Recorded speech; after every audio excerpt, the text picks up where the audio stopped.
Un jeu d'échecs inestimable. Un coup final que personne n'avait prévu. Et un meurtre caché à la vue de tous. Bienvenue au Conte policier. Je suis votre hôte, Bernard. Dites-moi, d'où venez-vous aujourd'hui? Vos commentaires enrichissent toujours ces mystères. Découvrons la vérité. Elmridge était le genre de village qu'on pourrait trouver gravé sur le couvercle d'une boîte à biscuits. Toit pittoresque, maison jonchée de lierre et un vicaire apiculteur. Même ces scandales étaient distingués, et la fête estivale à Elmridge Hall, organisée sur la pelouse vallonnée de la demeure ancestrale de Lady Diana Brotherton, était considérée comme le joyau de la société locale. On y trouvait des stands de châles tricotés main et de crème au citron, des tombolas pour des œuvres caritatives, et cette année, une curieuse nouveauté, une exposition de jeux d'échecs anciens ayant appartenu au défunt frère de Lady Diana, le colonel Archibald Fanshawe. Miss Marple n'avait pas prévu d'y assister. Elle s'était foulée la cheville dans la bordure de rose une semaine auparavant et s'était déclarée inapte aux aventures dans l'herbe. Mais le docteur Elling avait insisté sur le fait qu'un peu d'air lui ferait du bien, et de plus, la femme du vicaire avait proposé de la promener sur l'un des fauteuils de bain de rechange de l'église. Miss Marple se retrouva donc à déambuler entre des guirlandes de lin et l'odeur du thym écrasé, acceptant des gobelets en carton remplis de sirop de fleurs de sureau offert par des enfants joyeux. Elle fut accueillie à l'entrée de la tente d'échecs par le vieux valet du colonel, M. Channing, un homme grand et mince aux paupières poussiéreuses et à la voix d'un recueil de cantiques usés. « Ah, Miss Marple, entonna-t-il, quel plaisir de vous voir. » Le colonel aurait été ravi de savoir que sa collection était enfin appréciée. « Entrez, je vous prie. » À l'intérieur du pavillon, des vitrines brillaient sous des fenêtres drapées de lin. Parmi les services en marbre, ébène et ivoire, l'un d'eux se détachait avec une menace exotique, un arrangement laqué rouge et noir profond, orné de dragons stylisés, de pétales de lotus et de serpents. Une carte à côté indiquait le service à mandarine Dynasty King vers 1800. Apporté en Angleterre par le colonel Fanshawe, 1911. Miss Marple examina le service en silence. Les pièces étaient d'une beauté grotesque, avec des traits aigus et orientalisés et des couronnes dorées. Quelque chose chez l'évêque la fit frissonner, son expression bien trop humaine, presque méprisante. « Impressionnant, n'est-ce pas ?» dit Lady Diana en apparaissant à ses côtés. Vêtue de lin impeccable et de perles de jardin, elle était l'image même de la grâce acquise. Mon frère a toujours prétendu que cet ensemble était maudit. Une histoire ridicule, bien sûr. Mais les gens adorent ce genre de choses. Maudite, répéta Miss Marple en haussant un sourcil. Oh oui, dit Lady Diana d'un ton léger. Il a gagné contre un homme à Singapour, à un jeu auquel il n'aurait pas dû participer. Il y avait quelque chose dans le fait que le perdant soit mort peu après. Mais Archie aimait ces histoires gothiques. Miss Marple sourit poliment, mais rangea le détail.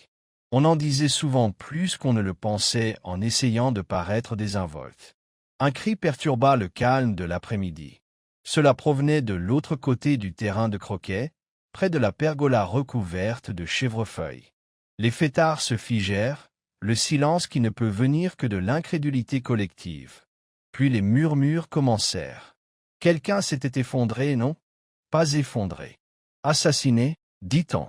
C'était M. Félix Armstrong, l'historien des échecs qui avait participé à l'organisation de l'exposition. Miss Marple sentit la tension se dissiper instantanément autour d'elle, comme le claquement d'une corde à linge tendu. Lady Diana porta la main à sa bouche. Pas Félix. Mais il parlait juste à... Le regard perçant de Miss Marple remarqua les personnes déjà rassemblées près de la pergola. Le révérend Clay, le bras autour de sa femme stupéfaite. L'inspecteur Créfort, appelé loin de la coco. Et Miss Philida Renfrew, l'historienne locale, le visage blême, serrant un carnet de cuir. Le docteur Elling passa en courant, son sac heurtant son flanc. Quelques instants plus tard, il revint et secoua la tête. Coup cassé. Très net. Instantanément, je dirais. Il a dû tomber à la renverse du bord de la terrasse en pierre. Mais il y a quelque chose d'étrange. Étrange, dit l'inspecteur d'un ton sec. Elling jeta un coup d'œil autour de lui et baissa la voix. Aucun signe de lutte. Et on lui a placé quelque chose dans la main, une pièce d'échec blanche. Un murmure de voix parcourut la foule comme un vent glacial. Miss Marple tourna légèrement la tête. « Quelle pièce, puis-je demander ?»« Hailing Parrot Surprise. »« Un faux. » Du jeu de mandarin. La même sensation qu'elle avait éprouvée en regardant le fou laquais derrière une vitre. Pas de la peur, exactement, mais du malaise.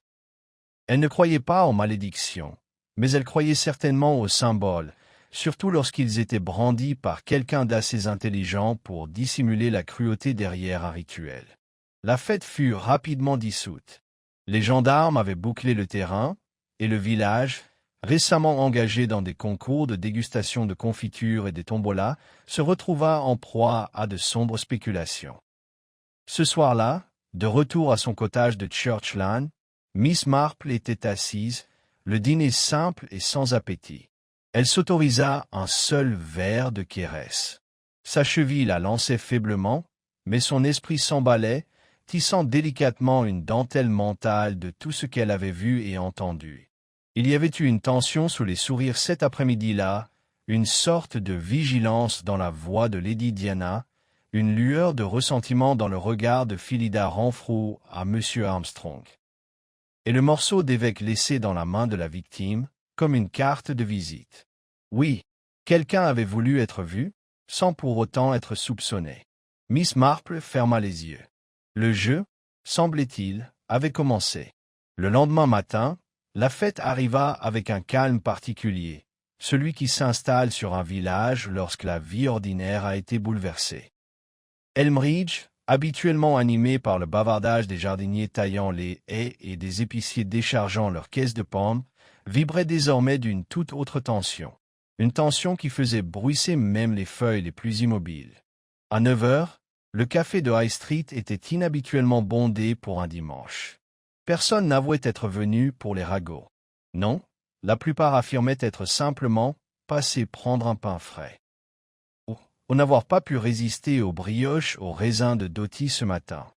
Mais chaque visage se tournait avec un peu plus d'empressement vers les tables centrales, où les villageois les plus bruyants tenaient leurs assemblées. Madame Edgecombe, la femme du boucher, se pencha en avant par-dessus la table qu'elle partageait avec Mavie Longley, dont le fils jouait de la clarinette dans l'orchestre paroissial. Elle parlait à voix basse, mais suffisamment fort pour être entendue. Assassiné à la fête, et avec tout ce monde, dit Madame Edgecombe, son ton oscillant entre indignation et admiration. Et dire que j'étais à peine à 10 mètres. Si je ne m'étais pas arrêté pour admirer cette aquarelle du presbytère, j'aurais pu voir la scène.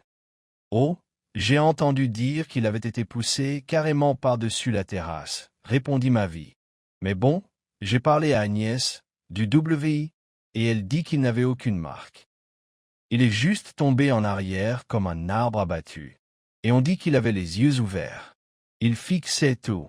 Ça me donne des frissons, dit Madame Edgecombe. Et cette pièce d'échec dans sa main, vous en avez entendu parler? Mavie hocha la tête solennellement. Un évêque, je crois. De cet étrange ensemble oriental du colonel Fanchao. J'ai toujours trouvé cette collection étrange. Il y avait quelque chose dans tous ces visages sculptés trop expressifs, de loin. À une autre table, le jeune Timothy Clay, le fils du vicaire, chuchotait avec 2 autres garçons de l'école du village. Mon père a dit que l'inspecteur ne pensait pas que ce soit un simple accident, déclara Timothy. Il dit que c'était trop soigné, trop délibéré. Il veut dire que quelqu'un l'a fait exprès? Demanda un autre garçon, les yeux écarquillés. Évidemment, dit Timothy, gonflé d'importance. Mon père pense que tout était planifié. Cette pièce d'échec était un message. On ne trouve pas quelque chose comme ça dans la main d'un mort par hasard. Au fond du café, assise tranquillement avec son thé et une fine tranche de gâteau aux graines, Miss Marple écoutait. Elle n'avait jamais l'air d'écouter. Ses yeux bleus pâles semblaient errer distraitement sur les rideaux de dentelle ou le motif de sa soucoupe. Mais derrière eux, son esprit travaillait sans relâche. Elle était habituée à ce que les gens parlent plus librement en sa présence qu'ils ne le devraient, croyant, d'une certaine manière, qu'une femme âgée aux mains délicates et à la voix douce était incapable de saisir les recoins les plus sombres de la nature humaine. Mais elle en avait vu assez à Saint-Marie-Mead pour savoir qu'un meurtre n'arrive jamais sans prévenir. Pas le genre de signe qui se mesure au pas ou aux empreintes digitales, mais des signes subtils, l'envie dans un regard, l'amertume dans un sourire poli, le tremblement d'une voix à la mention d'un nom. Miss Marple termina son thé et se dirigea vers le comptoir pour payer. La jeune Annie Bostwick, qui tenait la caisse, était rouge d'excitation et s'efforçait de prendre un air grave. « Je suppose que vous avez entendu parler de Monsieur Armstrong, Miss Marple. » Miss Marple sourit faiblement. « Quel choc terrible! Je l'ai rencontré hier. Il semblait être un gentleman très instruit. »« Oh, il l'était, » dit Annie avec empressement. Un peu fier, quand même. Il se croyait très malin. Il a ridiculisé la pauvre Miss Renfrew devant tout le monde quand elle s'est trompée de date sur cet échiquier Tudor. Il lui a dit de s'en tenir aux plaques paroissiales. Quelle cruauté, vraiment. Et la semaine dernière, je l'ai entendu se disputer avec M. Channing à propos de la présentation. Des voix fortes, dans le hall même. Ça a dû être gênant, dit Miss Marple doucement. Annie se pencha, les yeux brillants. Et Lady Diana, elle est restée terriblement silencieuse tout l'après-midi, vous ne trouvez pas? Même avant que ça arrive. Elle n'avait pas l'air d'apprécier qu'on lui montre ce décor. Je me demande si elle savait que quelque chose clochait.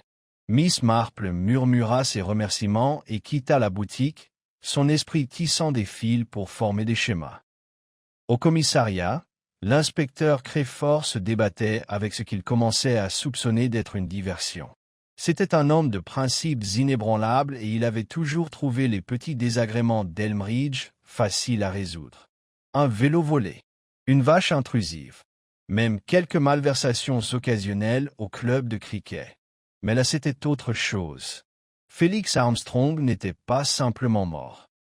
Il était mort au beau milieu d'une manifestation communautaire, entouré de personnes qui, pour la plupart, connaissaient leur famille, leurs habitudes et leurs histoires. Il n'y avait aucun mobile apparent, pas d'agresseur visible, pas de lutte. Et la pièce d'échec c'était soit un message énigmatique, soit un sinistre souvenir. Crayford regarda de nouveau le rapport du docteur Elling. Un traumatisme net à l'arrière du crâne. Une chute, certes, mais peu probable qu'elle se produise naturellement, sauf si la victime avait été surprise ou poussée. Il se tourna vers le sergent Leach, qui interrogeait les témoins. Des nouvelles avec cette liste de noms? Leach se gratta la tête. Eh bien, monsieur, plusieurs personnes ont vu M. Armstrong près de la pergola, mais personne ne l'a vu tomber. Il a été vu pour la dernière fois en train de parler à mademoiselle Philida Renfrew. C'est l'historienne locale. Oui, oui, je connais celle-là. Cheveux crépus.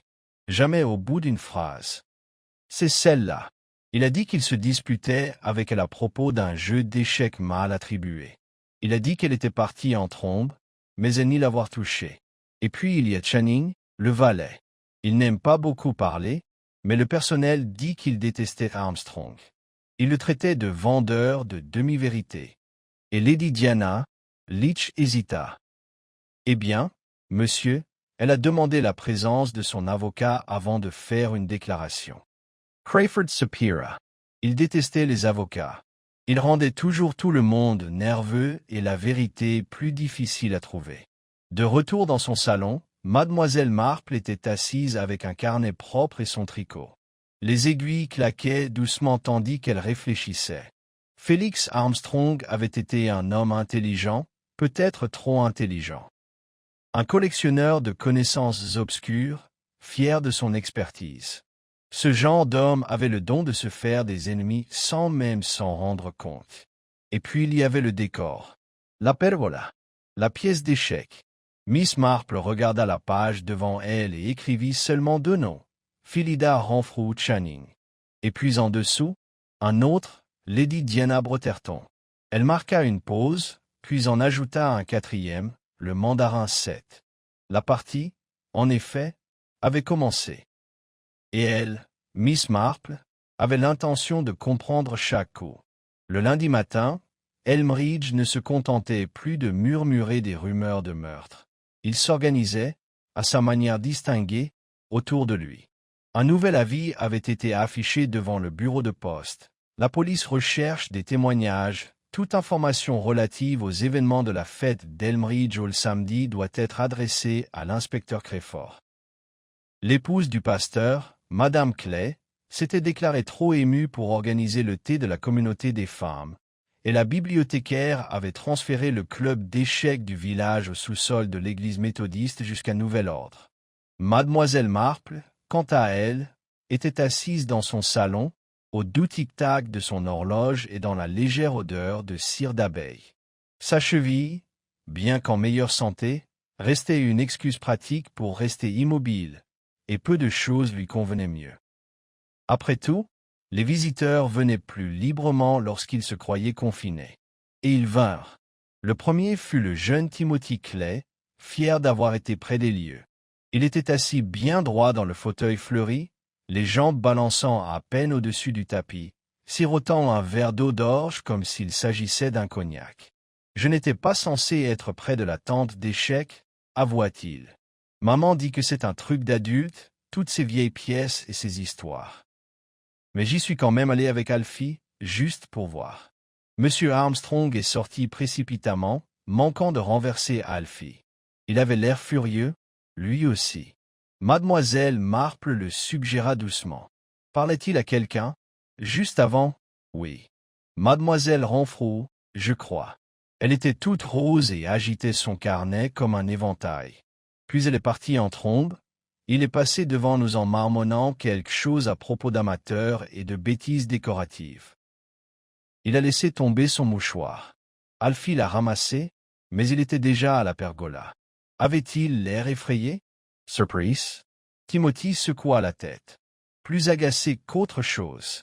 Mademoiselle Marple le remercia, loua sa mémoire et le renvoya chez lui avec 2 gâteaux aux cailloux emballés. Dès son départ, elle prit son stylo et souligna le mot « agacé » à côté du nom d'Armstrong. Ni effrayé, ni affligé. On ne sentait pas cela comme quelqu'un qui s'attend à mourir. En milieu d'après-midi, le deuxième visiteur arriva, mais ce n'était pas intentionnel. Mademoiselle Philida Renfrew, troublée et toujours dans son manteau, était venue rendre un livre emprunté sur les coutumes funéraires du XVIIe siècle et se vit invitée à prendre le thé. Elle hésita, visiblement partagée entre le besoin de parler et le désir de ne pas paraître comme telle. « Je trouve que tout cela est exagéré, » dit-elle en remuant son thé avec une force inutile. Félix Armstrong était un expert, certes, mais pas infaillible. Il m'a embarrassé en public, et je ne le nierai pas. Mais un meurtre? Bon sang! Cela dépasse largement le cadre des querelles de village. Mademoiselle Marple hocha doucement la tête. En effet, le meurtre n'est rarement de gestes grandioses et théâtraux, plus souvent de ressentiments laissés à couver. Philida cligna des yeux. Eh bien, si couver est un crime, Elmridge doit être en feu. Félix avait le don de se rendre désagréable à presque tout le monde. Il ne croyait pas à la collaboration et détestait être contredit. Même par Lady Diana, un silence. Il la respectait, ou plutôt, il tolérait qu'elle possède la collection Fanshawe. Mais je ne dirais pas qu'ils étaient amis. Il avait dit un jour qu'elle avait la fierté d'une collectionneuse sans l'œil d'une collectionneuse. Je doute qu'il ait jamais pensé qu'elle comprenait la véritable valeur de ce que son frère lui avait laissé. Miss Marple n'en demanda pas plus, et Philida se leva peu après, lissant son manteau d'une main raide et disant « S'ils me le demandent, je leur dirai ce que je sais. Mais je ne veux pas être transformée en une sorte de méchante à cause d'un désaccord intellectuel. » Lorsque la porte se referma derrière elle, Miss Marple regarda son tricot, mais ne le ramassa pas. De l'autre côté du village, l'inspecteur Crayford avait adopté une approche plus directe. Dans le salon de Lady Diana à Elmridge Hall, l'air embaumait le pot pourri et le vernis. Elle était assise dans une posture qui suggérait à la fois la noblesse et la fatigue, un châle drapé lâchement sur une épaule, les cheveux aussi soigneusement coiffés que les aquarelles encadrées derrière elle. « Inspecteur, dit-elle, vous devez comprendre, j'ai invité Monsieur Armstrong ici à cause de sa réputation. Je ne me doutais pas qu'il se comporterait aussi désagréablement. Vous avez eu des désaccords » soupira-t-elle. « Pas ouvertement. Mais il n'appréciait pas mes restrictions. Je ne voulais pas que le service de mandarine soit manipulé. Il a insisté pour que les pièces soient examinées, de près, tactiquement, disait-il. Mais elles sont fragiles. Mon frère les a rapportées de Shanghai pendant une période de trouble. Il a dit que c'était un prix gagné dans une partie qui n'aurait jamais dû être jouée. Croyez-vous qu'elles étaient maudites ? Demanda Crayford, observant sa réaction. Elle esquissa un sourire sec. Inspecteur, je crois que l'esprit humain est la chose la plus dangereuse dans une pièce. Que cette pièce contienne un couteau, un pistolet ou un jeu d'échecs n'a aucune importance. Le danger vient de ce que les gens portent en eux. Crayford nota cela puis leva les yeux. Monsieur Armstrong s'était-il fait des ennemis au village récemment? Elle regarda vers la fenêtre, où le reflet de la pergola du jardin scintillait faiblement dans la vitre. Je crois que Monsieur Armstrong s'est fait des ennemis par nature. Mais le service du mandarin ce jour-là, il n'arrêtait pas d'y revenir. De manière presque obsessionnelle. Il a même insisté sur le fait qu'il avait été modifié. Modify? Il prétendait que l'un des fous était une réplique. Pas une pièce originale. Cela surprit l'inspectrice. Et l'était-il vraiment? Elle hésita. Je ne sais pas. Mais j'ai fermé la mallette moi-même la veille. Seul M. Channing et moi avions les clés. Crayford prit une autre note. Et où est M. Channing maintenant? Dans l'aile ouest. Il n'est plus lui-même depuis que c'est arrivé. Il a servi mon frère pendant 30 ans, et il est profondément bouleversé. Vous pourriez le trouver difficile. L'inspectrice trouvait effectivement M. Channing difficile. L'homme se tenait tel une vieille armure dans un couloir sombre, le visage couvert de rides indéchiffrables. Lorsqu'on lui demanda s'il avait remarqué quelque chose d'étrange dans le comportement de M. Armstrong, il se contenta de marmonner. Certains hommes aiment jouer. D'autres en comprennent le prix. Et refusa d'en dire plus. Ce soir-là, alors que les ombres s'allongeaient sur les pelouses d'Elmridge Hall, Mademoiselle Marple reçut un bref appel téléphonique de l'inspecteur Crayford. Il ne se laissait généralement pas aller aux politesses avec les femmes âgées qui s'adonnaient à la déduction, mais elle avait une façon de faire des suggestions qu'il s'avéra plus tard regrettable d'ignorer. « Je voulais connaître votre avis, Mademoiselle Marple, dit-il. Sur le faux. Vous parlez de l'homme ou de la pièce d'échecs? Demanda-t-elle doucement. Il y eut un silence, puis l'inspecteur rit malgré lui. La pièce d'échecs.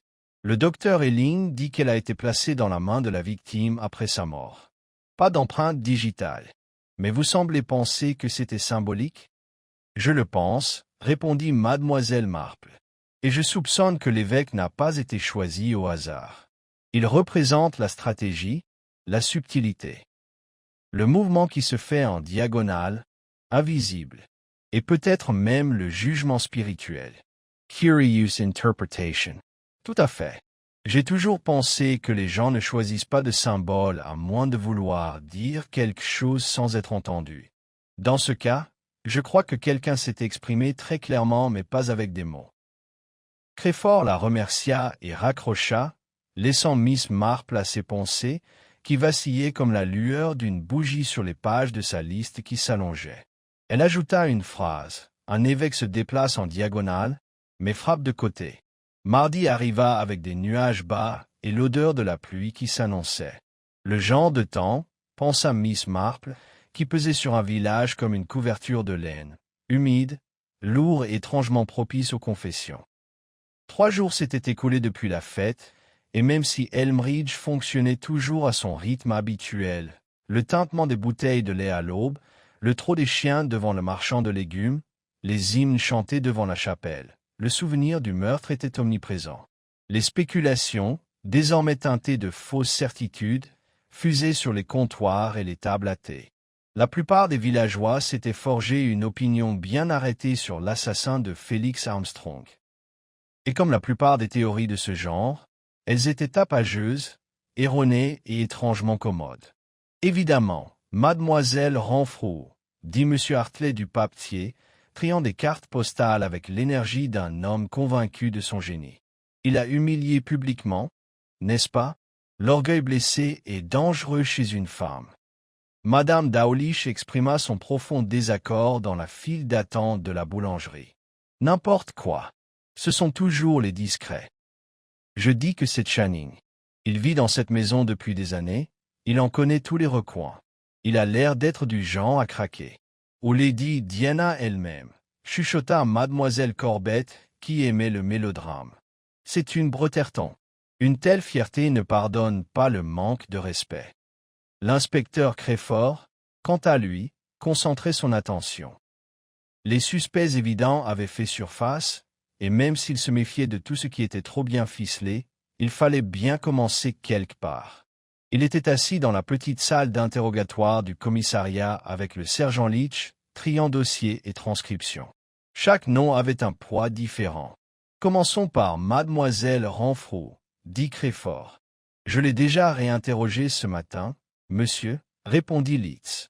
Elle insiste toujours sur le fait que la dispute était professionnelle. Elle admet qu'Armstrong l'a corrigé, mais elle dit qu'il a fait ça à tout le monde. De l'arrogance par habitude, disait-elle. Pas de menace directe, pas de traces de violence. Mais elle a été la dernière à lui parler avant sa mort? Oui, mais personne ne l'a vu le suivre jusqu'à la pergola. Et elle a plusieurs personnes qui confirment qu'elle était sous la tente de la Société historique au moment de l'incident. Crayford fronça les sourcils. Les alibis étaient délicats. Surtout ceux construits dans un lieu public. Trop de regards, et pourtant aucun n'était jamais vraiment clair. Et puis Channing, dit-il. Il m'intéresse davantage. Il était responsable de l'exposition, avait accès au plateau de mandarin et détestait clairement la victime. Extreme et discret, monsieur. Il a déclaré qu'il se trouvait dans le couloir de service au moment du décès. Seul.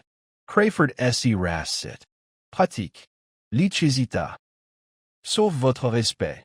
Monsieur Channing n'est pas un jeune homme. Discret, certes. Reserve. Mais il ne me semble pas du genre à pousser quelqu'un du haut d'une terrasse. Trop formel. C'est le genre de personne qui peut surprendre, murmura Crayford. Et puis il y a Lady Diana. C'est elle qui avait le plus à perdre, potentiellement, dit Leach. Si Armstrong faisait des histoires sur l'authenticité du service mandarin, il aurait pu l'embarrasser publiquement. Elle était déjà réticente à l'idée de l'exposition. Et si elle craignait un scandale, Crayford tapota sa plume. Ou si elle craignait la vérité. De retour dans son salon, Miss Marple reçut la visite de Madame Weatherby, la veuve de l'ancien notaire, connue pour son flair pour les scandales parmi les plus fins de tout le Midshire. Elle arriva à l'improviste, une génoise à la main et arborant l'expression de quelqu'un à qui l'entrée avait été refusée à une réunion particulièrement juteuse. « J'ai pensé que vous apprécieriez un peu de compagnie, » dit-elle en s'installant dans le bruissement d'une jupe en laine pratique. « On dit que vous avez déjà tout résolu. C'est ridicule, bien sûr, mais je me suis dit que si quelqu'un comprend vraiment ce qui s'est passé, c'est bien vous. » Miss Marple sourit modestement et servit du thé. « Ce serait bien prématuré, chère Edith. Je ne fais qu'observer. Les gens se révèlent, si on les laisse parler assez longtemps. » « Eh bien, dit Madame Weatherby en se penchant comme pour confesser ses péchés, à mon avis, ce jeu d'échecs est plus qu'un simple ornement. Mon défunt mari a représenté le colonel Fanshawe dans un litige de limite, une affaire épouvantable, et je me souviens avoir parlé de ce jeu de mandarin. Il y avait quelque chose de contesté à son sujet. Certains disent qu'il a gagné à un pari. D'autres disent qu'il a pris à un homme qu'il a ensuite accusé de tricherie. Mon mari a fait allusion à des lettres. Des lettres laides. Des lettres? Demandado sement mie Marple. Oh, je ne devrais pas en dire plus. Mais si elles existent encore, elles pourraient expliquer pourquoi quelqu'un voulait ce jeu, pourquoi quelqu'un a pu le trafiquer. M.L. Marple nota mentalement. Controverse et cupidité allaient souvent de pair. Et le mandarin 7, avec son étrange beauté et son histoire supposée, semblait tout à fait capable de déclencher les deux. Plus tard dans la soirée, l'inspecteur Crayford retourna à Elmridge Hall. Lady Diana avait accepté de lui montrer les clés. Ils se retrouvèrent à la bibliothèque, où le mandarin 7 avait été transféré dans une armoire vitrée verrouillée, sous une surveillance accrue.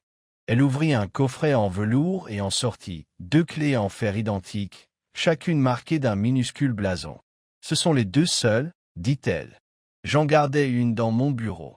L'autre, Channing la portait. Puis-je vérifier auprès de lui? Bien sûr. Mais je dois insister pour que vous le traitiez avec délicatesse.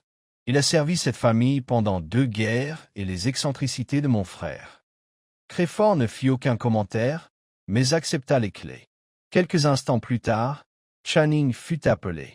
Son visage resta impassible, mais Miss Marple aurait remarqué le tic de son œil gauche. Crayford, lui, le remarqua. « Monsieur Channing, dit-il, pouvez-vous confirmer que cette clé est restée en votre possession pendant la fête ?» répondit Channing après un moment. « Je l'avais dans la poche de mon gilet. Quelqu'un peut-il le vérifier? »« Non, monsieur. » Crayford laissa le silence s'installer. « Avez-vous déjà ouvert la mallette après qu'elle ait été verrouillée vendredi soir? »« Non, monsieur.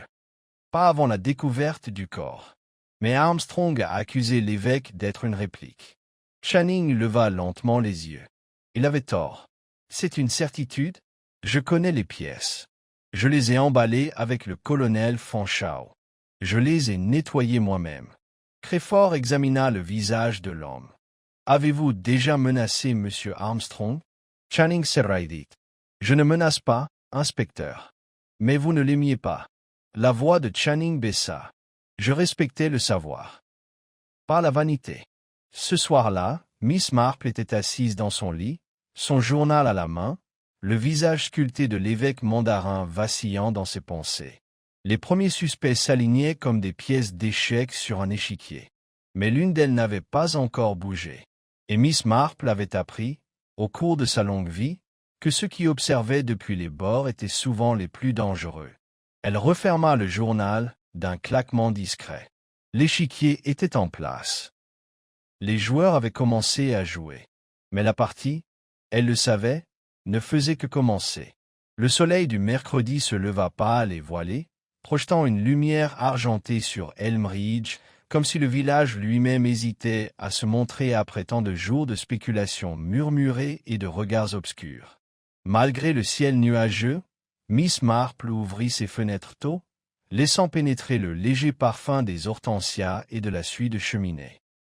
Elle avait dormi d'un sommeil léger, ses pensées occupées à enchaîner des fragments de commentaires entendus, des contradictions dans les alibis et la plus faible lueur de quelque chose qu'elle ne pouvait pas encore nommer. Elle se dirigea prudemment vers son bureau et en sortit un petit carnet relié en cuir. Ses notes étaient soignées mais rares, ses déductions n'étant pas encore pleinement formulées. 3 noms accusaient discrètement la page: Renfrew, Channing, Breterton. Chacun avec son propre mobile, chacun avec sa propre défense. Et pourtant, il manquait quelque chose. Un petit morceau qui n'avait pas encore trouvé sa place. Ce morceau était arrivé, tout à fait par hasard, avant le déjeuner. Miss Marple avait envoyé Dora, sa femme de chambre, chercher un châle emprunté à la gouvernante de Lady Diana. Elle revint, une enveloppe à la main, le visage rouge. « Pardon, madame, » dit Dora, « mais madame Fellow m'a dit de vous transmettre ceci. Elle a dit qu'il vous appartenait, mais je ne pense pas. Elle a dit qu'elle l'avait trouvé caché sous une des tables basses du salon bleu et qu'elle avait peut-être été laissée tomber pendant la fête. » Miss Marple prit l'enveloppe avec précaution.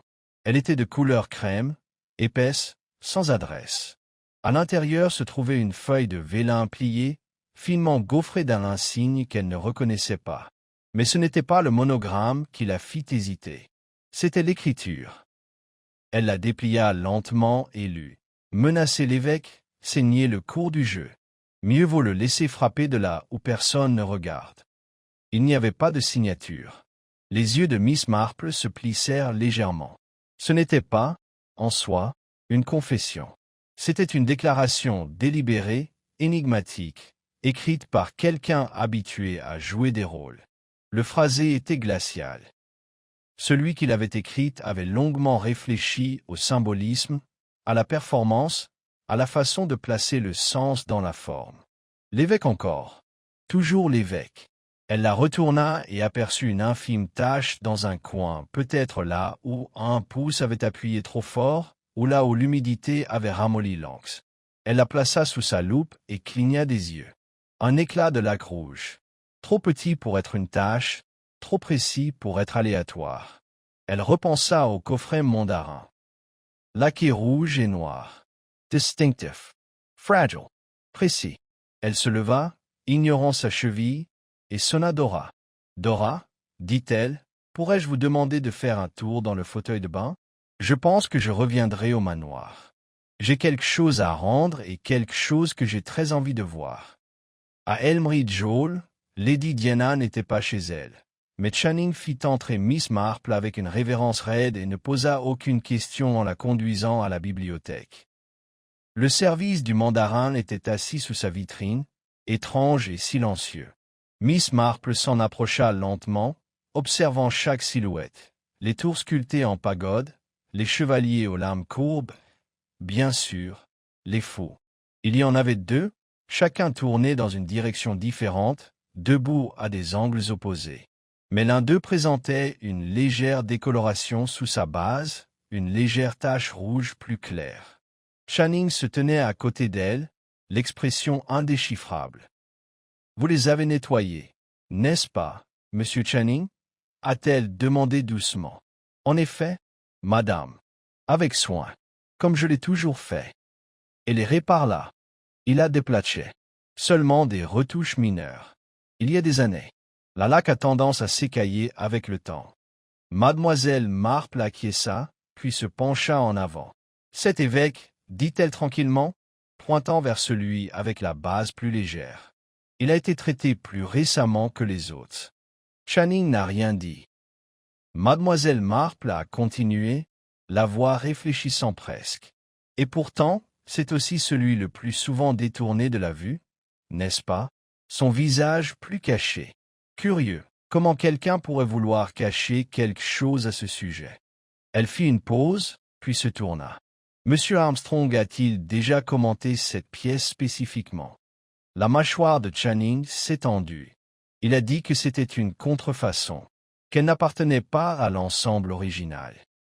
Il a laissé entendre que je l'avais remplacée. « Est-ce que vous? » La voix de Channing a laissé tomber. « Non, je ne l'ai pas fait.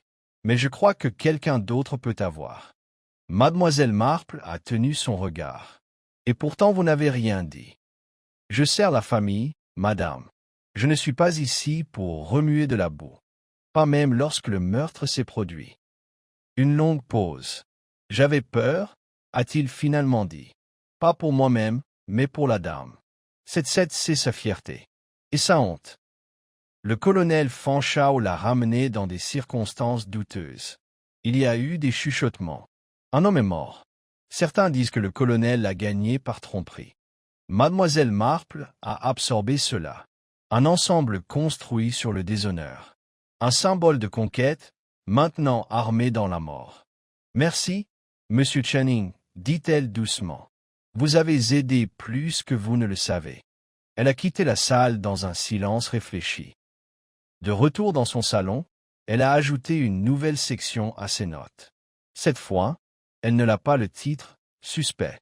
Elle a écrit « The Bishop, la plus manipulée ». Remplacement possible ou contrefaçon. Symbolique. Psychologique. Pas aléatoire. La lettre, avertissement cryptique. Écrit en métaphore. Trace de laque, rouge. Origine, inconnue. Laissé possible délibérément pour une mauvaise orientation. Conclusion, provisoire, le meurtrier n'est pas impulsif. Ils orchestrent, peut-être même les performances. C'est un récit pour eux. Un message signifie être remarqué, mais pas compris avant qu'il ne soit trop tard. Elle s'est assise et a fermé son cahier. À l'extérieur, la pluie a commencé à tomber. Ce n'était pas une tempête, pas encore. Mais ça viendrait. Et quand il l'a fait, Mademoiselle Marple serait prête. La pluie a persisté sur Elm Ridge comme une expiration lente, suspendue à travers les haies et tournant les sentiers de pierre lisse sous les pieds prudents. C'est le genre de temps qui semblait faire taire le rythme cardiaque d'un village, attirant les rideaux vers l'intérieur et la conversation à huis clos. Pourtant, le discours a persisté, sur des plateaux de thé et derrière des bancs d'église, sous le cliquetis des cuillères à café et le bruissement des journaux. Mademoiselle Marple, enveloppée dans son cardigan en laine la plus douce, était assise près de son feu avec un petit tapis tartan, son cahier reposant légèrement sur ses genoux. Ses yeux passaient de temps en temps vers l'horloge. Elle attendait un visiteur. Lorsque le coup est venu précisément 3:15, elle n'a pas été surprise de trouver Philida renfroue à la porte, ses joues brouillantes du vent, ses mains serrant un dossier serré à sa poitrine. « J'espère que je ne suis pas à l'idée, » a déclaré Philida, même si elle espérait clairement qu'elle l'était. « Je pensais que vous pourriez avoir un intérêt à les voir. » Elle tenait le dossier comme s'il contenait une confession. Mademoiselle Marple l'a pris avec un signe de tête et a fait un geste vers le salon. « Entrez, Molly Renfrew. J'imagine que vous êtes fatigué, que les gens supposent que vous avez quelque chose à cacher. » Les lèvres de Philida se resserrent. « Oui, c'est exactement ça. » Ils se sont installés avec du thé, et ce n'est qu'une fois que Philida aurait pris quelques gorgées que Mademoiselle Marple ouvre le dossier. À l'intérieur étaient des pages soigneusement annotées, des descriptions typées de chaque élément de l'exposition de Lady Diana, tous portant le cachet bien rangé de la Elm Ridge Historical Society. Et sur la dernière page, une note de bas de page avait été extraite et réécrite à la main. Article 14. L'évêque laquais de la dynastie King. Et vous avez modifié cela. Les épaules de Philida se courbèrent. Oui. Après que M. Armstrong m'a confronté. Il a dit que je fabriquais des préoccupations, remettant en question la collection pour élever mes propres références. Mais je ne l'étais pas. J'avais des raisons de croire que cette pièce avait été remplacée. La base n'était pas originale, trop douce. La peinture a trop fraîche. Je pense que quelqu'un savait que cela avait été échangé. Quelqu'un qui voulait le cacher. Mademoiselle Marple a tapé les doigts ensemble. Donc, vous croyez qu'une contrefaçon a été insérée intentionnellement. Je le fais. Et Armstrong le savait. C'est de cela qu'il s'agissait vraiment de l'argument, pas des dates historiques ou des erreurs de catalogue. Il m'a dit que je danse dans la vérité comme un enfant autour d'un feu. C'est là que je suis parti. Mademoiselle Marple l'a étudié pendant un moment. Miss Renfrew, puis-je demander, avez-vous jamais lu tout ce que M. Armstrong a publié sur la collection Fanshawe? Philida secoua la tête. Il n'avait rien publié. Cela faisait partie du problème. Il a tenu toutes ses conclusions. Mademoiselle Marple a fait un doux sourire. Merci d'avoir partagé cela. Cela m'a aidé à clarifier quelque chose. Après le départ de Philida, Mademoiselle Marple a mis le dossier de côté et s'est assise en silence. L'évêque n'était pas simplement un symbole. C'était une pièce substituée, une fausse falsification. Et quelqu'un avait désespérément été désespéré de s'assurer que les détails sont restés cachés. Plus tard dans la journée, l'inspecteur Crayford s'est retrouvé debout sous les avant-toits de l'aile ouest à Elm Ridge Hall, regardant des gouttes de pluie former des cascades miniatures de la pierre à pignon. Channing a répondu à la porte avec la même dignité silencieuse qu'il a toujours maintenue. « Channing, commença Crayford, j'ai quelques questions supplémentaires. Puis-je entrer ?» Channing hocha la tête et me recula. À l'intérieur des modestes quartiers, des meubles en bois foncé ordonnés, pas un grain de poussière, Crayford a remarqué une série de photographies encadrées. L'un a montré que le colonel Fanshawe, jeune et à large épaule, serrant la main d'un fonctionnaire chinois. Un autre représentait le colonel assis devant le mandarin lui-même, le même évêque en affichage proéminent. Vous souvenez-vous quand cela a été pris? Demanda Crayford Pointed. Le regard de Channing s'était attardé sur la photo. Cela a été pris en 1932, lors de la dernière exposition du colonel à la Kensington Society. Crayford se pencha. Et l'évêque sur la photo n'est pas le même que celui dans le cas maintenant. Le silence de Channing était révélateur. Enfin, il a dit. Non, monsieur. Ce n'est pas le cas. Donc il a été échangé. La voix de Channing était rauque. Après la mort du colonel. Lady Diana, elle ne le savait pas. Elle ne l'aurait pas permis. Crayford a ravaged Les Bras. Alors qui a fait? Channing hésita. Puis a dit, il y avait un homme. Un agent des Antiquités. Armstrong avait des relations avec lui. Je les ai trouvés à discuter une fois. Armstrong avait emprunté la pièce de l'évêque pour inspection privée. Il est revenu subtilement différent. Je l'ai remarqué. Je n'ai rien dit. Crayford expire lentement. Et maintenant Armstrong est mort.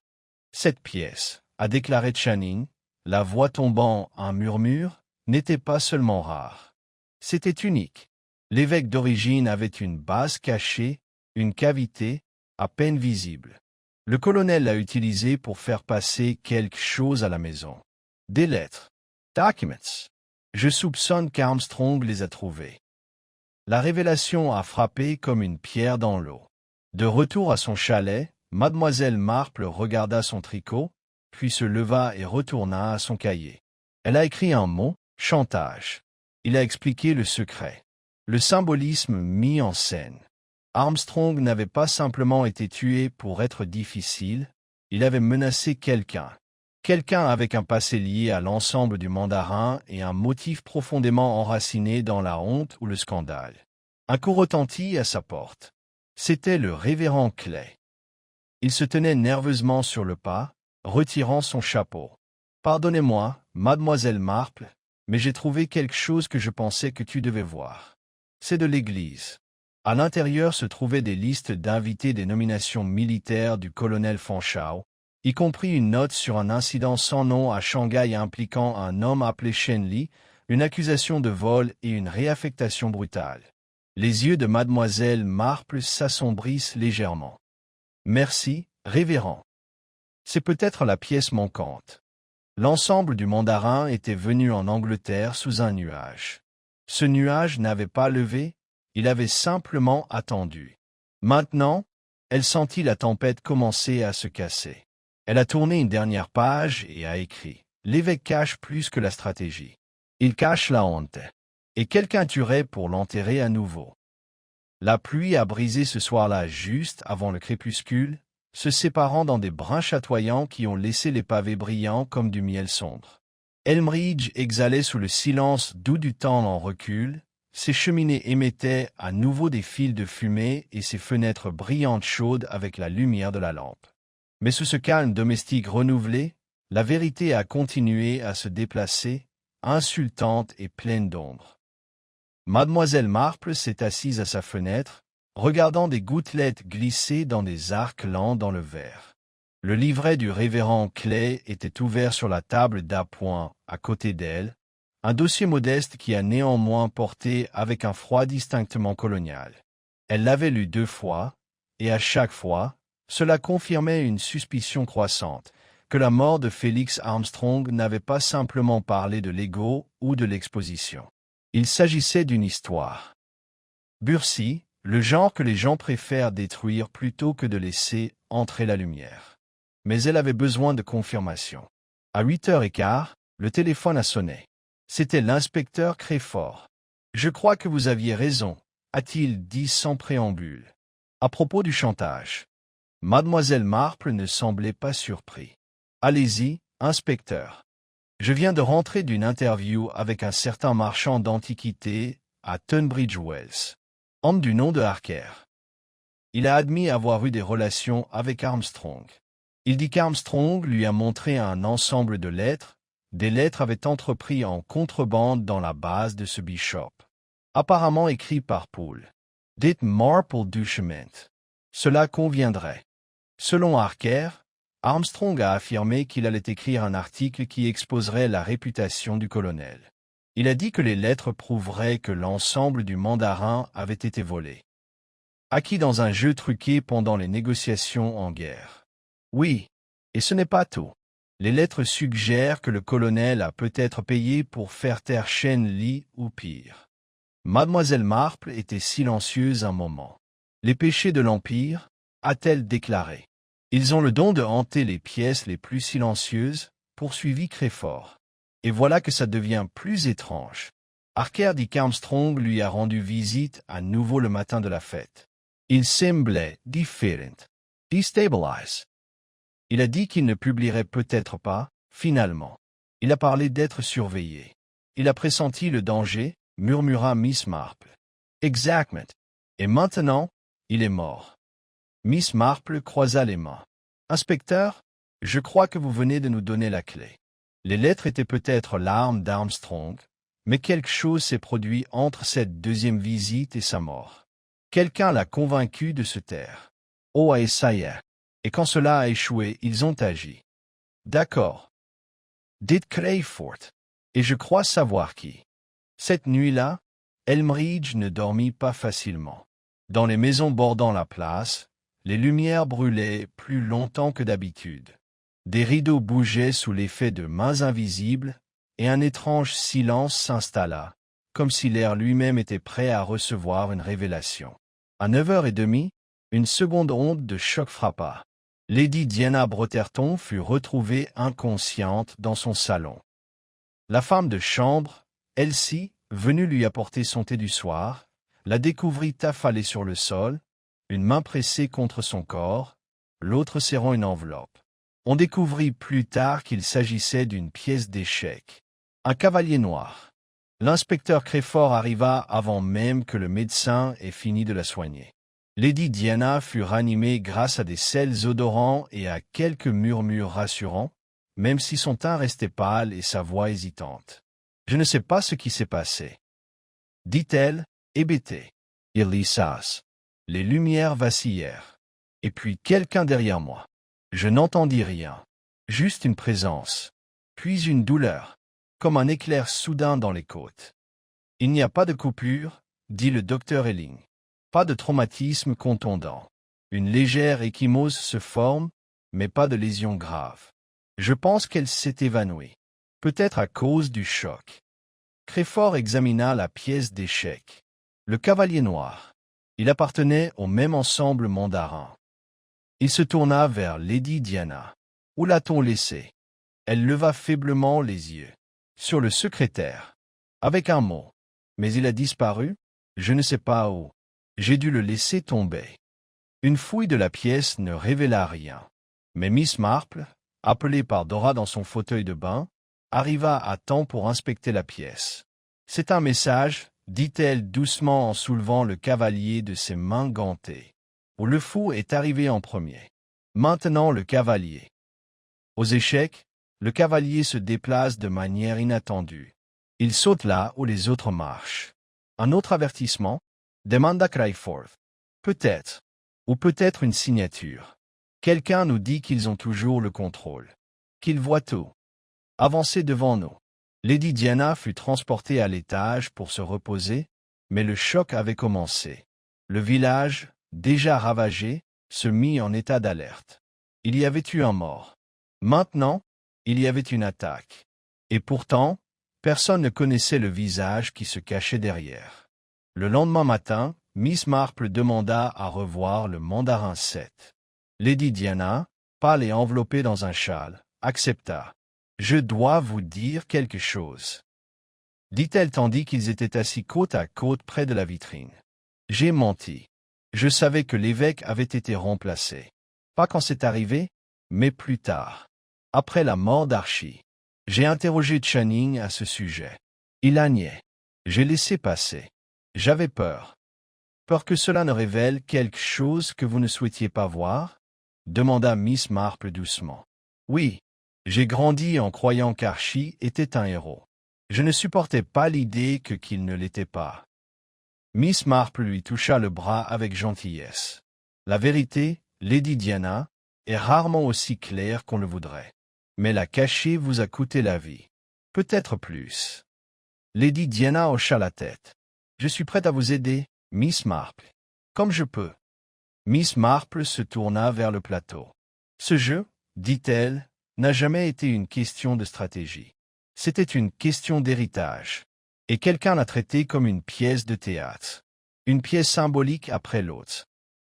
Elle examina attentivement la vitrine, puis marqua une pause. Lady Diana, quand avez-vous vérifié pour la dernière fois que toutes les pièces originales étaient en place? Diana fronça les sourcils. Une semaine avant la fête. Pourquoi? Miss Marple eut un léger sourire. Parce que le roi noir a disparu. La vitrine fut ouverte. Toutes les pièces étaient là, sauf une. Le roi. Retire. Son absence n'avait pas été remarquée. Pas encore. Mais Miss Marple en comprit l'importance. Le coup suivant, dit-elle doucement, a déjà été joué. Et le roi est la pièce finale. Elle quitta la salle, un frisson la parcourut. Celui qui avait orchestré le fou et le cavalier avait maintenant réclamé le roi. Il allait y avoir un dernier acte. Et quelqu'un, quelque part, se préparait à l'échec et mat. Jeudi apporta avec lui un étrange silence léger. Après des jours de pluie, le ciel s'était dégagé sans tambour ni trompette, comme si l'orage s'était simplement évanoui dans la nuit, emportant avec lui sa menace, mais rien de son souvenir. À Elmridge, les rues étaient sèches, mais l'air restait lourd, empreint d'anticipation, comme le silence qui précède le lever du rideau. Miss Marple était assise à sa table de petit-déjeuner, sa tasse de thé intacte. Le courrier du matin était arrivé comme d'habitude, mais ses yeux n'étaient pas rivés sur les enveloppes. Elles étaient sur le carnet à côté d'elle, ouvertes à la page intitulée « Pièce en jeu ». Le faux, le cavalier, le roi. Chaque coup avait été symbolique, non seulement choisi pour son impact, mais aussi pour sa précision. Et maintenant, un dernier coup l'attendait. Celui qui avait orchestré ce mystère l'avait fait avec la retenue d'un artiste, révélant juste assez pour perturber, jamais assez pour résoudre. Il était temps de provoquer un faux pas. Elle prit le téléphone et appela l'inspecteur Crayford. « Je crois qu'il est temps de tester notre adversaire, » dit-elle. « Il reste une pièce dans ce jeu, et ne bougera pas si on ne la sollicite pas. » Crayford, encore épuisé par une nuit blanche passée à vérifier ses déclarations, parut à nouveau sur ses gardes. « Qu'avez-vous en tête? »« Une réunion, » dit-elle. « Une autre à Elmridge Hall. Une réunion privée. Pas d'uniforme. Pas de tension. Juste du thé, des conversations et un défi subtil. Viendront-ils? Oh, je pense qu'ils seront attirés. Après tout, aucun artiste ne résiste à un public. » En fin d'après-midi, le salon d'Elmridge Hall avait été réaménagé en un cercle informel de chaises, comme pour un club de jardinage ou un récital de poésie. Lady Diana, retrouvant son calme bien que visiblement encore épuisée, accepta d'accueillir la réunion sous prétexte de faire le point sur l'avenir de l'exposition. Miss Marple invita personnellement 4 personnes. Miss Phillida Renfrew, M. Channing, le révérend Clay et le docteur Elling. Tous avaient un lien direct ou indirect avec l'affaire. Tous avaient des raisons d'observer ou de parler. Miss Marple elle-même demeurait, comme toujours, une figure de déférence tranquille, un tricot à la main, lunettes basses sur le nez. Elle accueillait chaleureusement chaque invité, comme si de rien n'était, et les guidait doucement vers la conversation.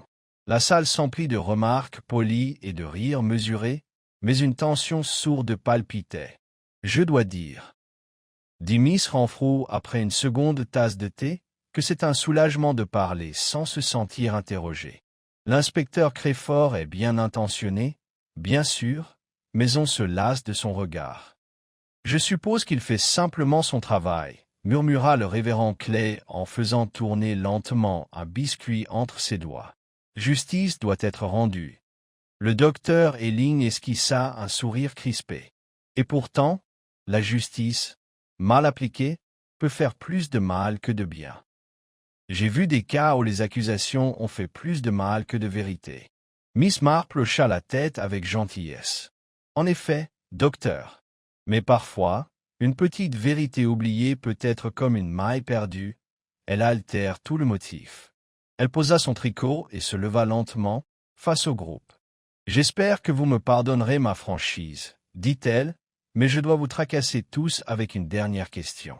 Une qui peut paraître curieuse. » Ils attendirent. Pourquoi le roi a-t-il été enlevé? Le silence se fit. Pas le faux. pas le cavalier. Le roi. Et pourtant, personne n'a avoué l'avoir pris. J'ai supposé qu'il avait été volé, dit Miss Renfrew prudemment, pour de l'argent.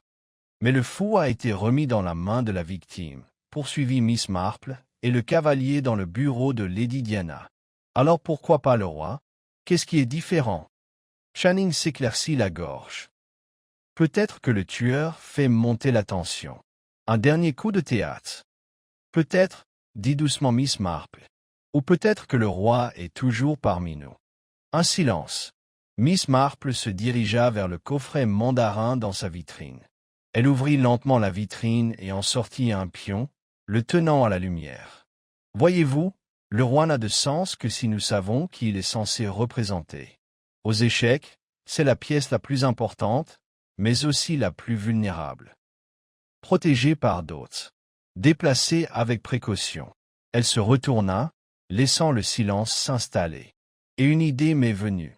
Et si le roi n'avait pas été enlevé par le tueur? Et s'il avait été enlevé par la personne visée? Le docteur Elling fronça les sourcils. Sibley? Oui, dit Miss Marple. Lady Diana. Lady Diana s'agita sur son siège.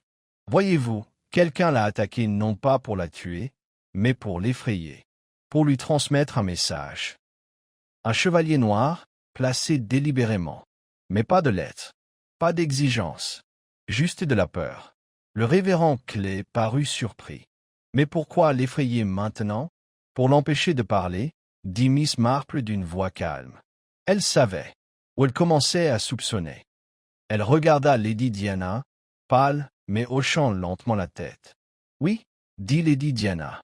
J'ai compris que la disparition du roi n'était pas fortuite. C'était personnel.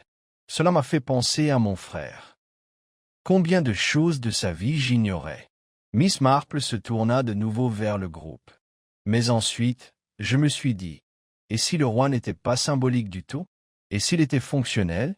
Et si quelqu'un craignait que le roi ne contienne aussi quelque chose? Une seconde cavité. Un autre secret. Le docteur Elling remua sur son siège. Le regard de Miss Marple se posa sur lui. Vous avez été le premier à examiner le corps, dit-elle doucement. Vous avez signalé la position de la main, l'absence de lutte, le traumatisme net. Mais vous avez aussi signalé la pièce d'échec. Un fou exceptionnellement intact, sans marque. Elling fronça les sourcils. J'ai fait mon devoir. Oh, je crois que oui. Mais vous avez aussi manipulé quelque chose que personne d'autre n'avait fait avant l'arrivée de la police. Vous avez touché le faux. Vous en aviez l'occasion. Mademoiselle Marple, dit-il prudemment, m'accusez-vous d'avoir falsifié des preuves? Non, dit-elle. Je vous accuse d'avoir orchestré toute la partie. Un silence s'installa dans la salle. Vous connaissiez l'existence du coffret mandarin. Vous avez donné des conseils sur son contexte historique. Vous étiez présente la veille de la fête, lors de son organisation finale. Vous étiez également l'une des rares personnes en qui M. Armstrong avait confiance. Il vous a consulté au sujet des documents qu'il avait trouvés. Le docteur Elling se leva lentement. C'est absurde. Mademoiselle Marple, resta calme. Vous l'avez tué, docteur, parce que vous craignez ce que ces lettres révéleraient. Pas seulement sur le colonel Fanshawe, mais sur vous-même. Le révérend Clay cligna des yeux. Lui? Oui, dit mademoiselle Marple. Il était en poste à Shanghai, la même année que le colonel Fanshawe. Il figure sur le registre des invités de l'Église, affectés aux secours médicaux. Il n'a jamais été officiellement démis de ses fonctions. Il a été renvoyé discrètement, suite à des allégations de coopération forcée avec des intermédiaires chinois pendant l'occupation. Les mains de Elling se crispèrent. « J'ai construit ma vie ici, » dit-il d'une voix rauque. « J'ai laissé ce monde derrière moi. Je n'ai jamais voulu que ces lettres soient découvertes. » Armstrong jubila-t-il. Il a dit qu'il ruinerait plus d'un nom. Je l'ai supplié. Il a ri.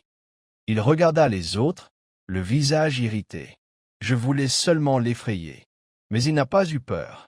Il était fier. Il n'a pas voulu se laisser arrêter. Mademoiselle Marple hocha doucement la tête. Alors, vous avez frappé. Proprement. Symboliquement. Vous pensiez que c'était élégant. Poétique. Mais un meurtre, dit-elle doucement, n'est jamais élégant. Crefort sortit de l'ombre derrière les rideaux, où il avait écouté en silence. 2 officiers le suivirent. Le docteur Elling ne résista pas. Lorsqu'il fut parti, la pièce resta silencieuse. Miss Marple reprit son tricket. On imagine souvent que le meurtre est une question de colère, dit-elle. Mais le plus souvent, c'est une question de peur. La peur du passé.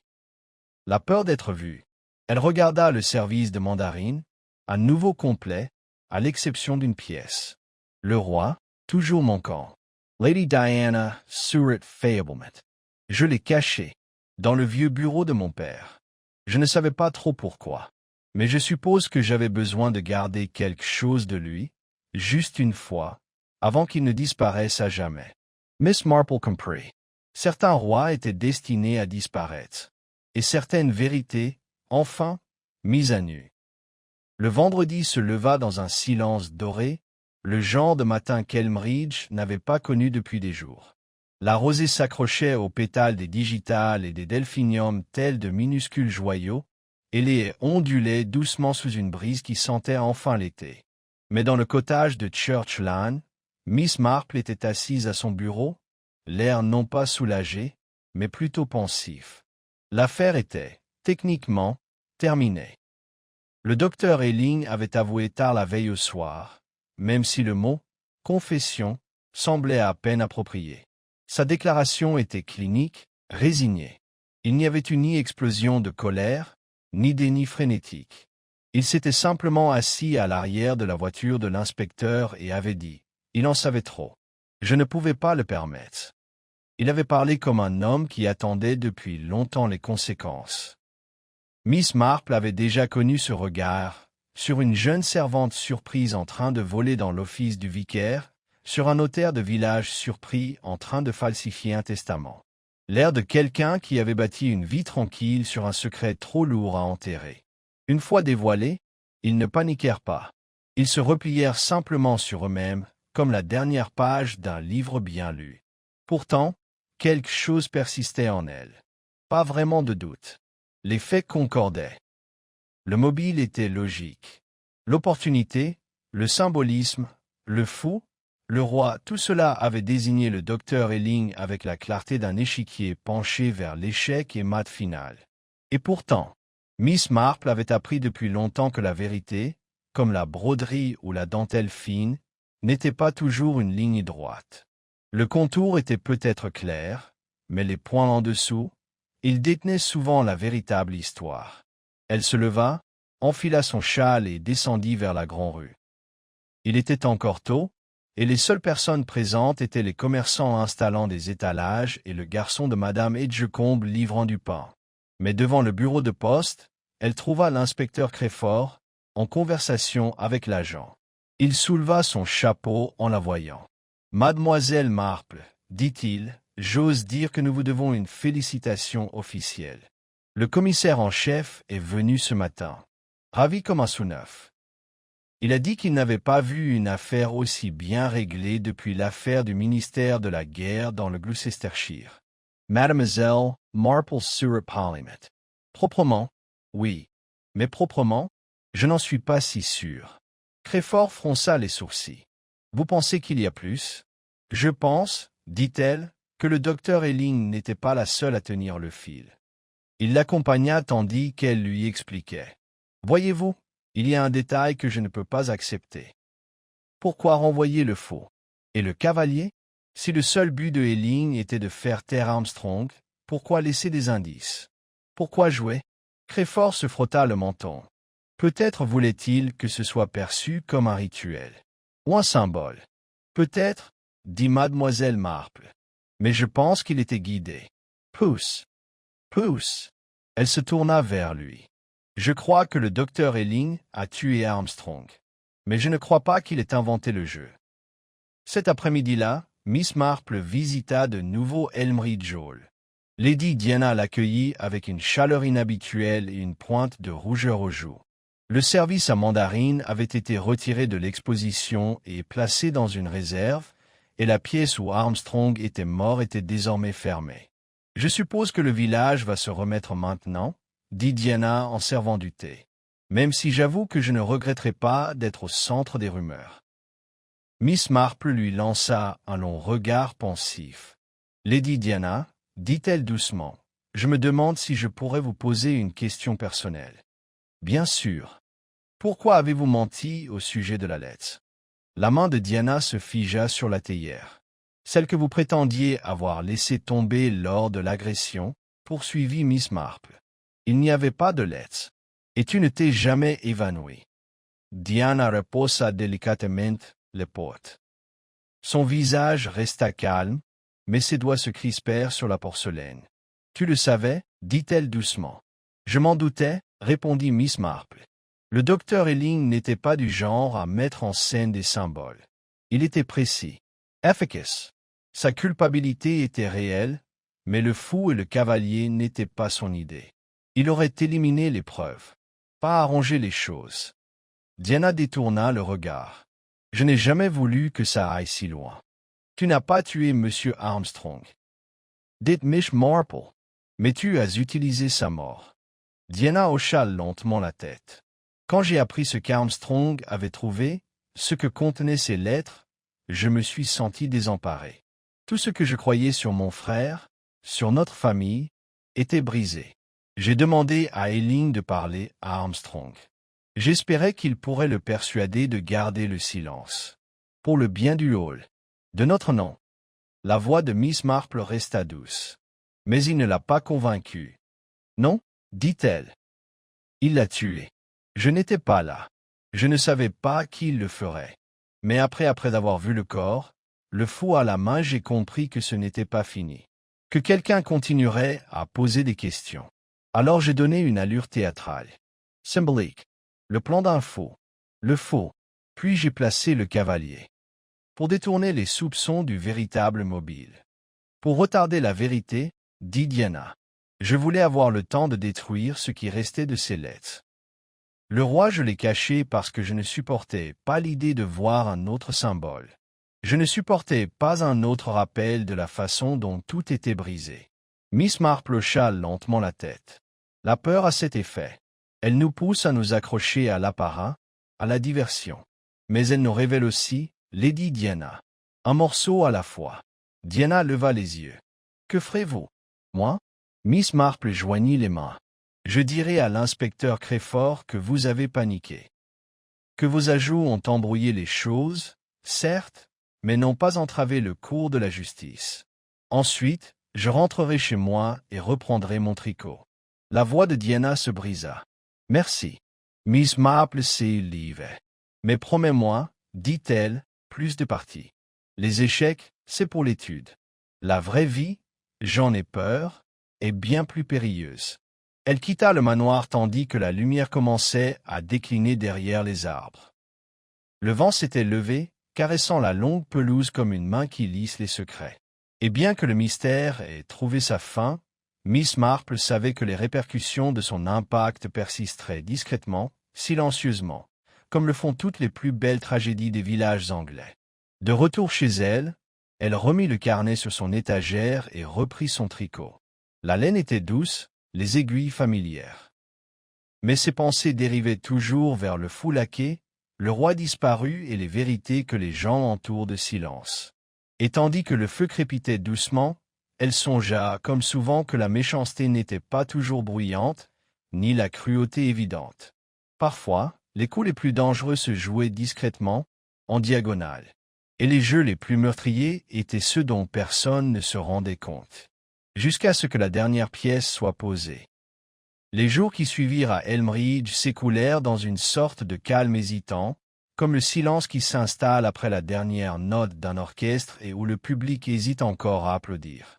Le temps était redevenu doux, sec et venteux, et le village se reconstituait peu à peu, mais jamais tout à fait pareil. Un meurtre à cet effet, Miss Marple le savait. Non seulement l'acte lui-même, mais la prise de conscience qu'il avait vécue parmi eux, qu'il avait revêtu un visage familier, ou qu'il était passé inaperçu par des portes familières. Le nom du docteur Elling n'était plus prononcé à voix haute. Il avait été emmené sous escorte policière dans un centre sécurisé près d'Exeter, en attendant son inculpation. La déclaration officielle de l'inspecteur Crayford affirmait que le meurtre résultait d'un grief non divulgué lié à la possession par la victime de documents historiques sensibles. L'histoire complète, bien sûr, ne parviendrait jamais au bulletin paroissial. Lady Diana resta à Elmridge Hall, bien qu'elle se soit retirée de la vie publique. Les événements estivaux du manoir furent annulés et la collection Fanshawe, dont le désormais tristement célèbre jeu d'échecs en mandarin, fut placée en dépôt sous la supervision de la Société historique du Mid-Shire. Elle serait cataloguée, son authenticité évaluée et ne serait probablement plus jamais exposée. Certains murmuraient qu'elle serait vendue discrètement lors d'une vente aux enchères privées, mais personne n'osait s'adresser directement à Lady Diana. Mademoiselle Phillida Renfrew reprit son travail à la Société historique avec une détermination tranquille. Si elle portait des cicatrices de sa quasi-implication dans un meurtre, elle ne les montra pas. Elle refusa les interviews d'une publication régionale qui souhaitait réaliser un reportage sur les intrigues du village. Et on la voyait souvent se promener seule le long de la crête sud, son carnet à la main. Le vicaire parla de guérison dans son sermon du dimanche suivant. Il ne nomma pas de nom et ne s'étendit pas sur le péché, mais sa voix trembla légèrement lorsqu'il mentionna le fardeau de la connaissance, les dangers de l'orgueil non repenti. La plupart des villageois hochèrent la tête solennellement, même si peu croisèrent le regard pendant le thé qui suivit. Et Miss Marple est bien, Miss Marple reprit ses habitudes. Elle allait chez le primeur le lundi, à la boulangerie le mercredi, et prenait le temps chaque vendredi pour les tentatives maladroites de Dora de préparer un gâteau aux graines. Sa cheville était complètement rétablie, mais elle utilisait encore occasionnellement la chaise de bain, affirmant que les collines étaient exceptionnellement impitoyables en cette saison. Personne ne la questionna. Le village s'était, une fois de plus, rappelé combien il était sage d'écouter lorsque Miss Marple posait des questions douces ou faisait des remarques désinvoltes sur l'expression des gens lors des garden parties. Un matin tranquille, l'inspecteur Crayford passa prendre le thé.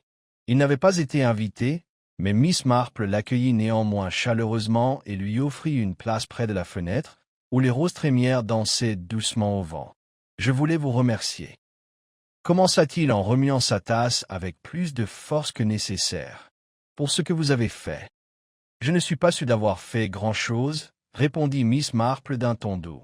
Crayford esquissa un petit rire. « Vous dites toujours ça. Mais sans vous, on n'aurait peut-être jamais regardé Ealing à deux fois, ni Lady Diana, d'ailleurs. Je suis sûr que vous auriez trouvé votre chemin, dit-elle. Finalement, il soupira et but une gorgée. C'est étrange, pourtant. On dit que c'est résolu. Affaire classée. Mais on n'en a pas l'impression. Non, acquiesce doucement, Miss Marple. C'est rare. La conclusion est un mot que les gens utilisent pour se réconforter. La vérité, je trouve, n'apporte pas de réconfort. Elle apporte de la clarté. Et la clarté a le don de perturber les choses. Il hocha la tête, les yeux plongés dans son thé. Lady Diana, pensez-vous qu'elle se pardonnera un jour? Je pense qu'elle l'a déjà fait, dit Miss Marple. À sa manière.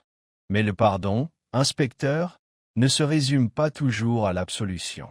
Parfois, il s'agit simplement d'accepter ce qu'on n'a pas eu la force d'affronter. Crayford se leva pour partir. À la porte, il marqua une pause. « Voulez-vous écrire cela ?» demanda-t-il. Le sourire de Miss Marple était vague. « Je pense que cette histoire restera gravée dans les mémoires. » Il rit doucement. « Eh bien, si jamais je disparais, je leur dirai de commencer par vous. Faites-le. » dit-elle, les yeux pétillants. Plus tard dans l'après-midi, Miss Marple sortit l'écharpe inachevée qu'elle avait commencée avant la fête. Le fil s'était légèrement décoloré là où il avait été posé à la lumière, d'un gris rosé doux qui lui rappelait la fumée s'élevant sur la pierre. Elle travaillait silencieusement, ses doigts délicats mais posés. Chaque point était régulier, chaque rang précis. C'était une sorte de pacification. Avait-elle toujours cru ramener l'ordre au chaos? la douceur à la netteté. Elle pensa à Armstrong, à son ambition, à sa fierté et finalement à sa vulnérabilité. Il avait tenté de révéler quelque chose de puissant, ce faisant, s'était mis en danger sans se rendre compte du nombre de personnes qui risquaient d'y perdre. Elle pensa au docteur Elling, un homme portant le poids d'un passé lointain, sa culpabilité étroitement enfouie sous des décennies de détachement poli, et à Lady Diana, qui avait appris que certains héritages ne se résument pas à l'argent ou à la terre, mais au silence et à la honte. Et pourtant, Elmridge persévérait. Le boucher sifflait encore en allant ouvrir boutique. La femme du pasteur plantait de nouveaux rosiers. Les enfants recommencèrent à jouer autour de l'étang, même s'ils évitaient désormais la pergola avec une intuition silencieuse. Le passé avait refait surface, brièvement, puis s'était réfugié dans la mémoire. Ainsi va la vie dans les villages comme Elmridge. La vérité peut faire trembler les portes, mais le village finit toujours par baisser les rideaux. Ce soir-là, Miss Marple écrivit un bref mot dans son journal. Un fou pour commencer. Un cavalier pour menacer. Un roi pour disparaître. Les pièces n'étaient jamais liées au jeu. Elles étaient liées à la peur de l'histoire, de la révélation, de soi. Armstrong croyait que la connaissance était une épée. Mais en fin de compte, c'était un miroir. Et ceux qui se voyaient trop clairement frappaient pour le briser. Elle referma le livre et le posa délicatement sur l'étagère à côté de ses précédents volumes. Chacun avait sa propre histoire, ses propres secrets. Mais tous avaient un point commun. La nature humaine, dans toute sa complexité silencieuse et impitoyable. L'horloge de la cheminée sonna 6 heures. Miss Marple se leva, alluma la lampe et retourna s'asseoir. Dehors, les premières étoiles commençaient à apparaître sur Elmridge, pâles mais persistantes. Une nouvelle nuit d'été commençait, et dans le silence de sa chaumière, le thé refroidissant sur le plateau et l'écharpe dépliée sur ses genoux, Miss Marple sourit. La partie était terminée, mais la vigilance demeurait. Une semaine s'écoula à Elmridge, les jours s'allongeant, plus doux, les ombres s'étendant légèrement le soir. Le bourdonnement des abeilles résonna de nouveau dans les haies, et les chants des palombes résonnèrent à nouveau dans les présidents. De l'extérieur, tout semblait s'être calmé. Pourtant, comme la terre encore humide après un orage, quelque chose restait silencieusement instable dans le village. C'était un jeudi matin lorsque Miss Marple reçut une lettre, ni officielle, ni anonyme, mais manuscrite, d'une écriture forte et bouclée. Elle ne portait pas d'adresse de retour, mais avait été remise en main propre par le jeune Timothy Clay, qui, lorsqu'on lui demanda qui la lui avait donnée, répondit simplement « Un homme en manteau marron ». Il n'est pas resté. Miss Marple attendit d'être seule avec son thé pour l'ouvrir. Le papier était épais et soigneusement plié. À l'intérieur, quelques lignes seulement. Vous aviez raison. Mais pas complètement. Le roi n'a jamais joué. La véritable pièce n'était jamais sur le plateau. Elle n'était pas signée. Miss Marple la relut 2 fois, puis une fois de plus, laissant les mots retomber comme de la poussière dans son esprit. Elle se leva, prit sa loupe et examina la texture du papier. Il n'y avait aucun filigrane, aucune trace d'encre étrangère. L'écriture avait été faite au stylo-plume, un stylo à la plume légèrement effilochée, à cause du débit irrégulier de l'encre sur les hampes. Elle posa la lettre et regarda par la fenêtre. Le jardin recommençait à fleurir. Dahlias, œillets et une gerbe de myosotis poussaient lentement entre les massifs d'herbes aromatiques. Elle sentit, indéniablement, que l'affaire n'était pas tout à fait close. Le coupable avait été arrêté, le crime avoué, mais l'échiquier, d'une manière plus profonde, restait figé. Plus tard dans la journée, elle visita le jardin d'Elmridge Hall pour la première fois depuis l'incident. Lady Diana n'avait pas quitté les lieux depuis des jours, mais elle accueillit Miss Marple avec grâce et une dignité tranquille, presque vaincue. Ils s'assirent près de la pergola, dont la treille était maintenant dépouillée de la plupart des chèvrefeuilles, comme si la plante elle-même s'était fanée sous le souvenir de la mort. « Je pensais ne plus jamais arpenter ce chemin, » admit Lady Diana. « Mais il le faut. Les jardins ne cessent pas de pousser parce qu'on le souhaite. Miss Marple sourit doucement. Non, mais ils sont porteurs de souvenirs. Je trouve que les plantes se souviennent des endroits où le chagrin est passé, tout comme les gens. Lady Diana croisa les mains sur ses genoux. Croyez-vous que ce soit vraiment fini? Je crois que les tueries ont cessé, dit Miss Marple. Mais non, pas tout à fait. Il reste quelque chose, juste hors de vue. Comme une pièce sur un échiquier qui n'a pas bougé, mais qui attend. Lady Diana la regarda. On dirait que vous attendez une autre révélation. Pas attendre. Dit Miss Marple penchivement. Mais accepte. La vie finit rarement bien. Un homme a avoué. Une femme a caché. Mais il y a toujours un écho. Une question. Lady Diana resta silencieuse un instant. Puis elle dit, il y a quelque chose que je ne t'ai pas dit. Miss Marple attended. Après la mort d'Armstrong, après l'annonce de l'évêque, de l'exposition, quelqu'un est venu me voir. Tard dans la nuit. Je ne les ai pas reconnus, du moins, je le croyais. Ils étaient calmes, posés, pas menaçants. Mais ils m'ont dit quelque chose d'étrange. Miss Marple écouta sans cligner des yeux. Ils ont dit, ne t'inquiète pas, le véritable évêque est sain et sauf. Et puis ils sont partis. C'est tout. Je me suis dit que j'avais imaginé ça. Tu ne l'as pas fait, dit Miss Marple doucement. Quelqu'un d'autre jouait. Lady Diana fronça les sourcils. Mais qui? Hailing Ovo. Miss Marple ne répondit pas immédiatement. Au lieu de cela, elle fouilla dans son sac et en sortit la mystérieuse lettre. Lady Diana le lut et cligna des yeux. Qu'est-ce que ça veut dire? La vraie pièce n'a jamais été sur l'échiquier? Miss Marple regarda vers la pergola. Sa voix, lorsqu'elle se fit entendre, était presque un murmure. Ça veut dire que quelqu'un d'autre observait. Peut-être même dirigeait. Pas un tueur, mais le gardien d'un secret. Quelqu'un qui voulait que la vérité éclate, mais pas toute. Ils l'ont poussé à sa place. Un faux. Un cavalier. Le roi caché. Mais le pion? Lady Diana haussa un sourcil. Un pion? Oui, dit Miss Marple. Armstrong. Il se prenait pour un joueur. Mais je crois qu'il était manipulé. Manipulé pour révéler quelque chose que quelqu'un d'autre n'osait pas dévoiler directement. Lady Diana expira lentement. Alors, qui a écrit ça, à votre avis? Je n'en suis pas encore sûr. Dit Miss Marple en se levant.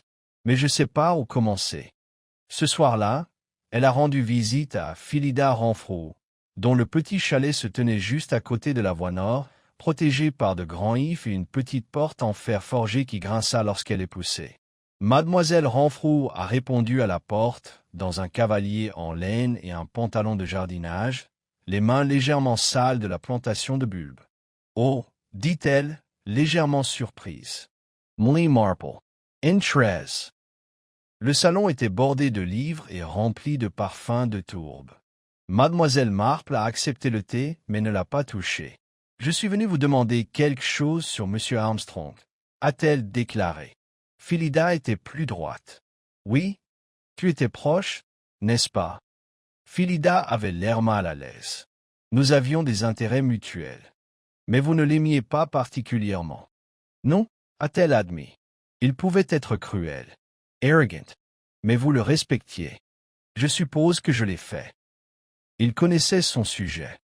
Mademoiselle Marple se pencha légèrement. Avez-vous déjà su ce qu'il a trouvé à l'intérieur de l'évêque? Vraiment? Phillida baissa les yeux sur sa tasse de thé. Il m'a parlé des lettres, celles cachées dans la base. Mais je ne les ai jamais vues. Il a dit qu'il devait vérifier leur authenticité avant de laisser quelqu'un d'autre les toucher. Mademoiselle Marple l'a étudié. Vous ne l'avez pas poussé à les révéler. Desira Phillida. Je l'ai fait. Il a refusé. Les yeux de Mademoiselle Marple se ramollissaient. Avez-vous averti Lady Diana? Le silence qui a suivi était comme un souffle. Enfin, Phillida a dit, j'ai envoyé une note anonyme. Oui, je lui ai dit ce qui allait arriver. Je ne pouvais pas arrêter Armstrong. Mais je ne voulais pas l'avoir honte pour quelque chose qui ne faisait pas. Molly Marple acquiesça. C'est donc vous qui avez bougé les pièces. Les mains de Phillida tremblaient légèrement. Je voulais seulement le retarder. Pour le confondre. Quand j'ai vu l'évêque à la main, je pensais que quelqu'un d'autre avait peut-être fait la même chose.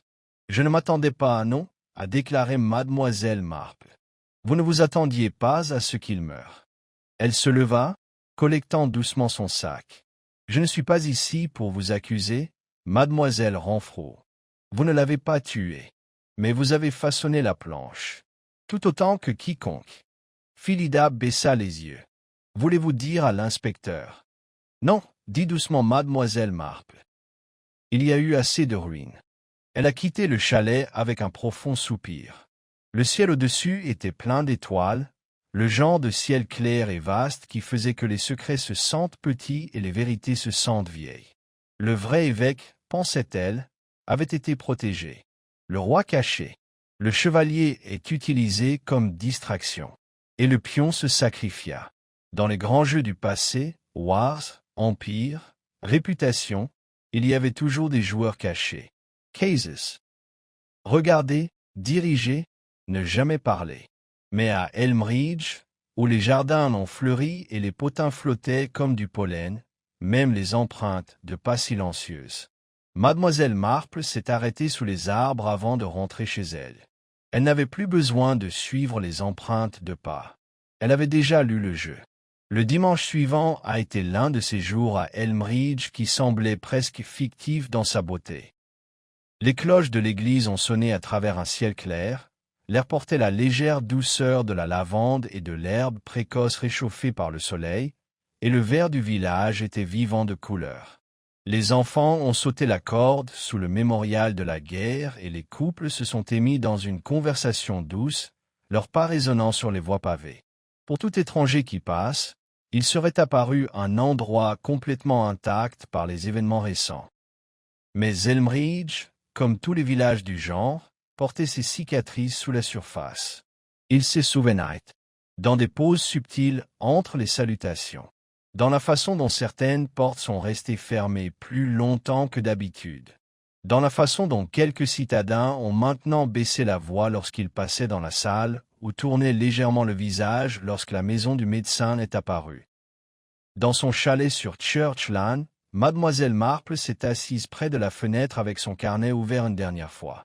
L'incendie a été éteint pour une fois, la journée trop chaude pour son confort, et à la place, la pièce était remplie du silence doré de la fin du matin.